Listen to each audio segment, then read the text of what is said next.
Hey, what's up everyone? My name is Redfern, and today I finally get to sit down with you guys because for the last 2 weeks I've been doing my Octodad games and I've kind of hit a glitch with one of them, but I'm working it out. So you'll see that video really soon, and I've been kind of excited. I've been posting that back up, but it's time for another vlog. Oh my god, I haven't seen you guys. And by the way, if you also hear lightning or rain in the background, it's storming a heck out there. So just be kind of aware like that. And so if you saw today's video, we are talking about the spectrum. Yeah, in the LGBT community, we kind of put the spectrum according to a rainbow, but the thing is that we really haven't defined what the spectrum is, and we talk about it all the time, and I think it's about good time that we actually maybe defined it. And even though maybe there isn't one good way to defining what the spectrum is, because, you know, when it comes to it, labels isn't the thing for the spectrum, because literally there's an infinite amount of labels for a spectrum. That's why it's called a spectrum.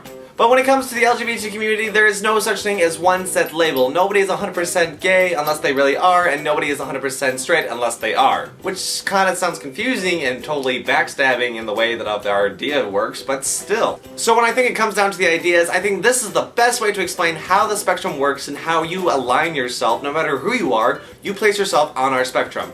And that divides up into two different ways. And that is our physical attraction and our emotional attraction. Now, when it comes to this, our emotional attraction is those that we can feel with our heart. When we actually see somebody that we like and actually can imagine the rest of our life with, forget how sexy they could look, no matter how sexy they may look. Emotional is literally the point for you could override anything, and it's just the desire for how you could be with somebody just for who they are and what they stand for and everything you want to stand for your normal life. Sexual attraction is exactly the opposite. It's got everything to do with everything within the physical body of attraction. So basically, it's the person that catches your eye and actually does with everything about sex and appeal, which is mainly how magazines and commercials really basically focus on. So how does these two kind of relate, and how do you place yourself on them? We have a total side where one side is our total feminine side,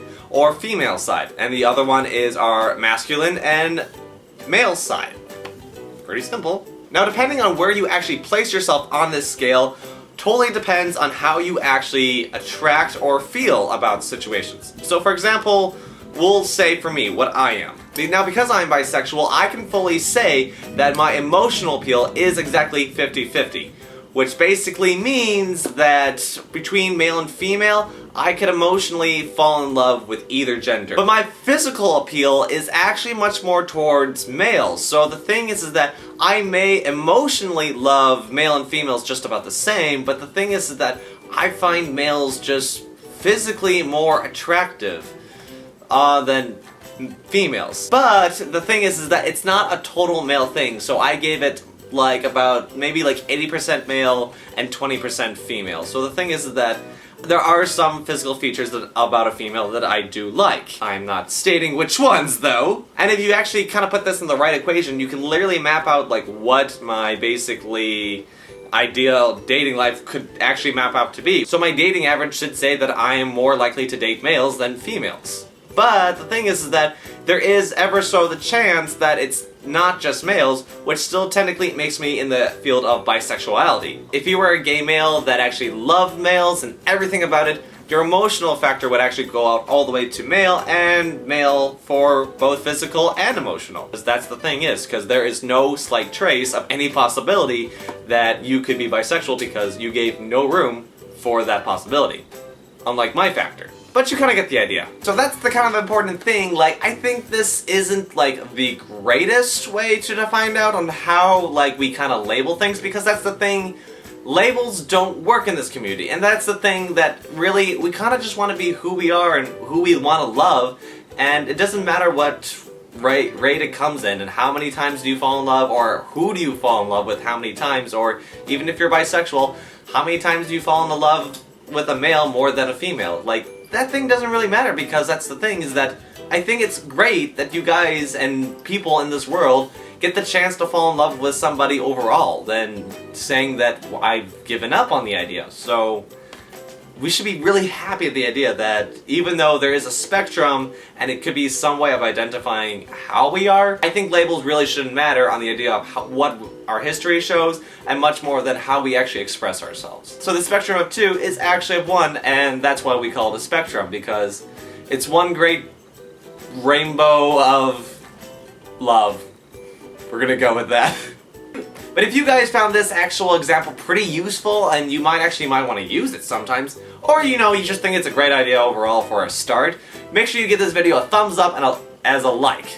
Yeah, there we go. But if you guys have any actually ideas to how we could actually, make it simpler for, to explain these kind of things, because that's the one thing.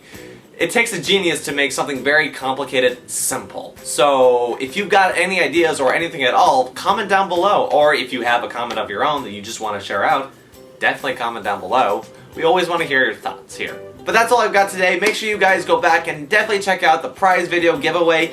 The contest ends the 22nd of this month, so hurry, enter. There's still like a prize to be even trying to enter for. There's one prize that still has no one to claim it, and I think there's only like 4 people entered, and there's like everyone's got their secure chance to go for one, and I think there's only two people that are like competing for the same thing. You're guaranteed to at least have a 50-50 shot, or maybe a 33.33% chance if you entered for that other one. Otherwise, I'll catch you guys later. May you be free to be who you are and wherever you go. See ya, guys!